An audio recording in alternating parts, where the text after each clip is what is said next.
আসসালামু আলাইকুম। প্রিয় দর্শক, ডক্টর ইউনূস তার ক্ষমতা থেকে নামার কদিন আগে ওনার নিজের জন্য ভিআইপি মর্যাদার একটা আদেশ বের করে নিয়ে গিয়েছিলেন। মানে এভাবে বের করেছিলেন যে উনি ক্ষমতা থেকে চলে যাওয়ার পরও 1 বছর উনি ভিভিআইপি মর্যাদা পাবেন এবং ওনাকে নিরাপত্তা দেওয়ার জন্য এসএসএফ ওনার সঙ্গে সার্বক্ষণিকভাবে থাকবে এবং রাষ্ট্রের যে কোনো জায়গায় উনি যখন যাবেন তখন সেই অতি গুরুত্বপূর্ণ ব্যক্তি হিসাবে বিবেচিত হবেন এবং সেভাবে উনি নিরাপত্তা পাবেন। এই ধরনের একটা আদেশ উনি করে নিয়েছিলেন। দেখুন, এই সংক্রান্ত একটা নিয়ম আগেও ছিল মানে কি, এর আগে যখন তত্ত্বাবধায়ক সরকারের ব্যবস্থা হয়েছিল তখন এই ধরনের একটা আদেশ করা হয়েছিল এ কারণে যে অন্তর্বর্তীকালীন সরকার যখন চলে যাওয়ার পর সে অন্তর্বর্তীকালীন সরকারে যিনি প্রধান থাকবেন অথবা সংসদের যিনি বিরোধী দলের নেতা থাকবেন সদ্য সাবেক এবং যিনি প্রধানমন্ত্রী থাকবেন সাবেক এবং যিনি রাষ্ট্রপতি থাকবেন, এই সমস্ত লোকগুলির জন্য একটা ভিআইপি মর্যাদা ছিল এবং সেটা মাত্র 3 মাসের জন্য ছিল।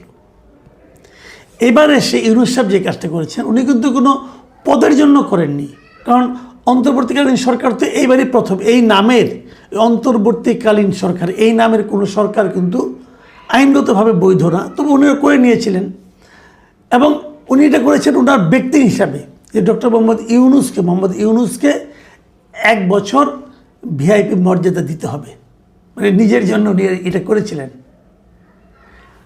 আজকে যেটা হলো যে নতুন সরকার এসে আমি এটা যেটা বিভিন্ন পত্রপত্রিকায় পড়লাম, বিভিন্ন সোর্স থেকে তারা বলেছে যে ডক্টর ইউনূসের সেই যে ভিআইপি মর্যাদা, সেই মর্যাদা 1 বছর থেকে কমিয়ে 6 মাস করা হয়েছে।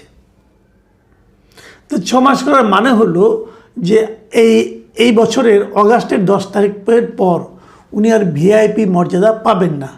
উনি যখন আমার আপনার মতো একজন সাধারণ নাগরিক হিসেবে চলাচল করবেন, ওনাকে প্রহরা দেওয়ার জন্য আর এসএসএফ থাকবে না। তো এই যে পুনর্মূল্যায়ন, ওনার নিজের নেওয়া, নিজের জন্য নিজের যে সুবিধাগুলি গ্রহণ করা, এটা তো একটু লজ্জারও ব্যাপার। তুমি লজ্জা পান না অবশ্য, লজ্জা বলতে কোনো শব্দ ওনার ডিকশনারিতে সম্ভবত নাই, যে কারণে উনি নিজের জন্য নিয়েছেন। আপনি পারবেন ভাই, নিজের জন্য চেয়ে কেউ কখনো নেয়? অথবা যদি আইন করার ক্ষমতা আপনার হাতে থাকে, আপনি কি আপনার নিজের জন্য নিজের সুবিধার জন্য আইন করবেন?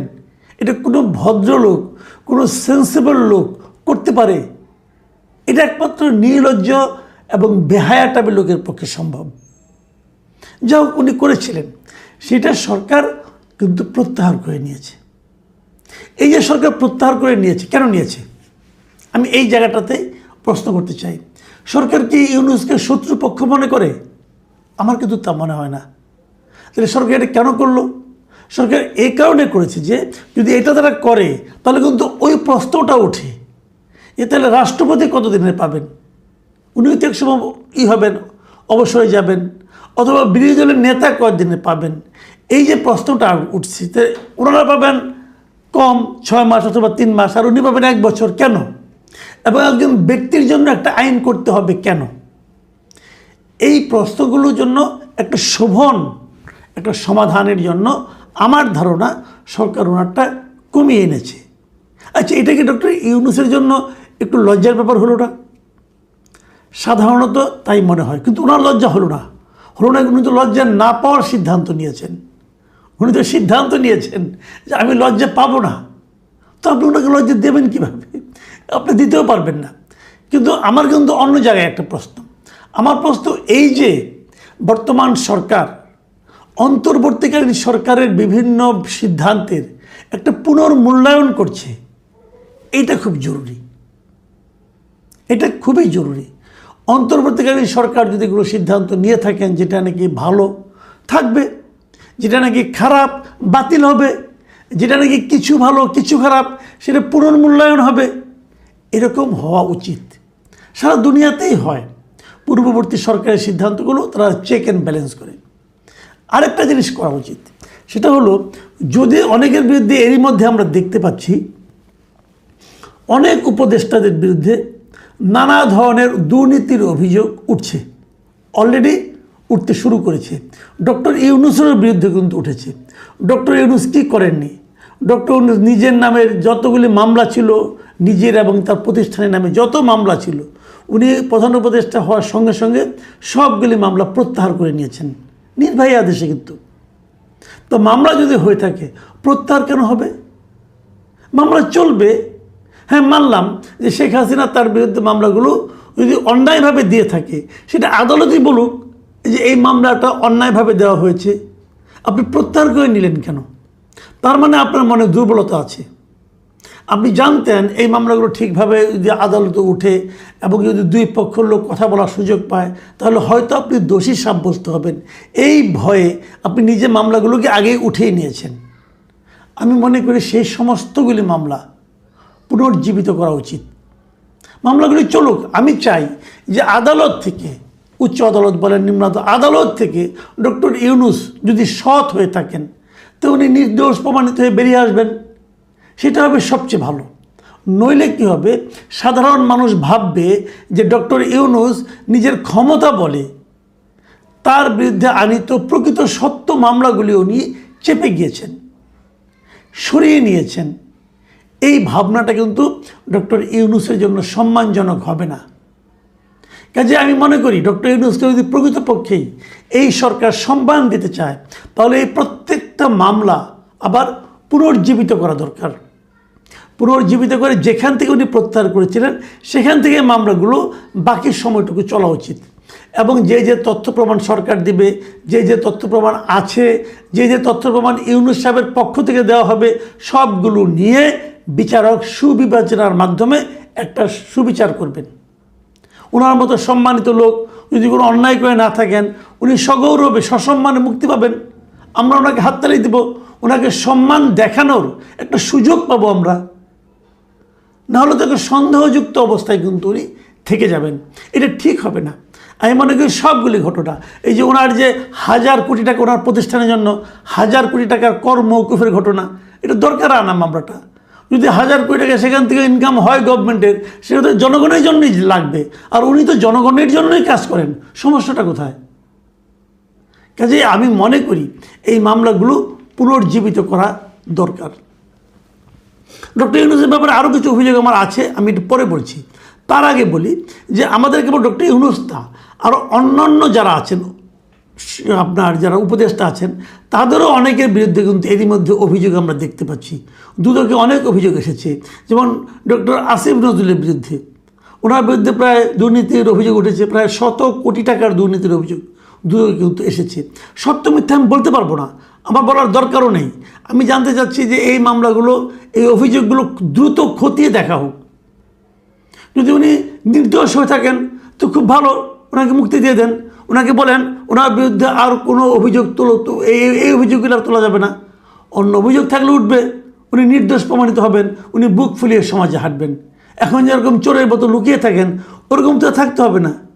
একই কথা আসিফ মোহাম্মদ সজীব ভুঁইয়ার বিরুদ্ধেও, ওনার ব্যাপারেও দেখলাম একজন লোক আগে এক সময় মুনতাসির মাহমুদ না কি যেন নাম, এক সময় ওনার সঙ্গে ছিলেন, ওনাদের সঙ্গে এখন আলাদা হয়ে গিয়েছেন। উনি দেখলাম ফেসবুকে বলছেন যে মুনতাসির, এই আসিফ মাহমুদ যদি মেয়র ইলেকশন করে তাহলে উনি নাকি তার সব ফাঁস করে দেবেন। তো ওনার কাছে নিশ্চয়ই তথ্য আছে, তো সেগুলিও ওনাকে ডেকে জিজ্ঞাসা করা হোক, কী কী তথ্য আপনার কাছে আছে, ওগুলো আমাদেরকে দেন। কারণ আমরা চাই যে প্রত্যেকটা উপদেষ্টা তাদের কর্মকাণ্ডের কী তারা করেছে, ভালো কি মন্দ, সেগুলো নিয়ে আলোচনা হোক, সেগুলো নিয়ে বিচার বিশ্লেষণ হোক। যে সমস্ত অভিযোগ তাদের বিরুদ্ধে উঠেছে সেগুলো একটা সুরাহা হোক। যেমন এই যে সংস্কৃত উপদেষ্টা ছিলেন মোস্তফা সরোয়ার ফারুকী, উনি আর যে সমস্ত কাহিনী শুনলাম এর মাঝখানে, আপনার জুলাই জাদুঘর নিয়ে যা শুরু করছেন উনি নাকি ভুয়া সীমানা প্রাচীর দেখিয়ে নাকি 64 লাখ টাকা বিল নিয়ে নিয়েছেন। প্রতিদিন নাকি তার আপ্যায়ন খরচ ছিল 1,18,000 টাকা। ভাবুন একবার, আমাদের বর্তমান প্রধানমন্ত্রী নিজে তার এখানে ওনার অফিসে যারা আছেন সবার জন্য আপ্যায়ন খরচ হলো সারা দিনে, দুপুরে এবং বিকেলের নাস্তা, সব দুপুরে খাওয়া এবং বিকেলের নাস্তা। এই জন্য ওনার বাজেট হলো মাত্র 150 টাকা। আর সেখানে একজন সংস্কৃতি বিষয়ক উপদেষ্টা ফারুকী সাহেব এবং তার অতিথিদের আপ্যায়ন খরচ ছিল দৈনিক 1,18,000 টাকা। ভাবা যায়। আমি মনে করি এগুলো খতিয়ে দেখা উচিত। এই অভিযোগগুলো যদি মিথ্যা হয় তাহলে উনি সম্মানিত হবেন, যদি মিথ্যা না হয় তাহলে জনগণের অর্থ অপচয়কারীর শাস্তি হবে। দুটোর একটাই তো হওয়া উচিত। সন্দেহ নিয়ে আমরা থাকতে চাই না, আমরা সকলের সন্দেহের অবসান চাই। উনি চোর নাকি উনি সাধু, এই অবসানটাও চাই। আমরা সিদ্ধান্তে আসতে চাই যে এই লোকগুলো এক একটা বড় বড় চোর ছিল, দাগি চোর ছিল, সিধেল চোর ছিল, এটা জানতে চাই। অথবা তারা এক একজন মসজিদের ইমাম ছিল, মসজিদের মুয়াজ্জিন ছিল, খতিব ছিল কিনা সেটাও জানতে চাই, জানা দরকার। আরেকটা কথা আমি আগে একবার বলেছিলাম যে একজন সাবেক সচিব যিনি বেগম খালেদা জিয়ার সঙ্গে চাকরি করতেন, ওনার সহকারী ছিলেন, এই যে ABM আব্দুস সাত্তার, উনি কিন্তু বলেছিলেন যে ওনার কাছে 8 জন উপদেষ্টার দুর্নীতির তথ্য প্রমাণ আছে, গোয়েন্দা রিপোর্ট আছে। তো উনি তো এখন প্রধানমন্ত্রীর সঙ্গে আছেন, সচিব হিসেবে আছেন, খুব গুরুত্বপূর্ণ জায়গায় আছেন। তো উনি ওই 8 জন সচিবের ওই দুর্নীতির অভিযোগগুলো বের করেন না কেন? নাকি ওইগুলো হাওয়ার উপরে মেরেছিলেন?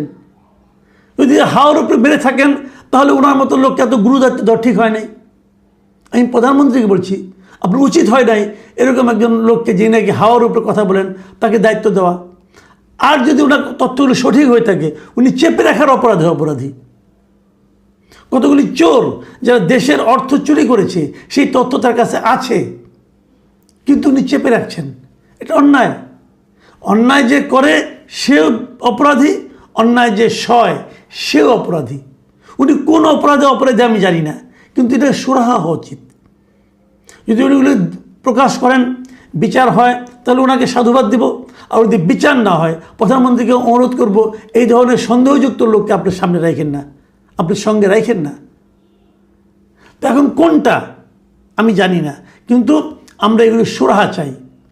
আমরা জানতে চাই যে আসলে কে অপরাধী ছিল, কে দুষ্ট ছিল, কে দেশের ভালো চেয়েছিল।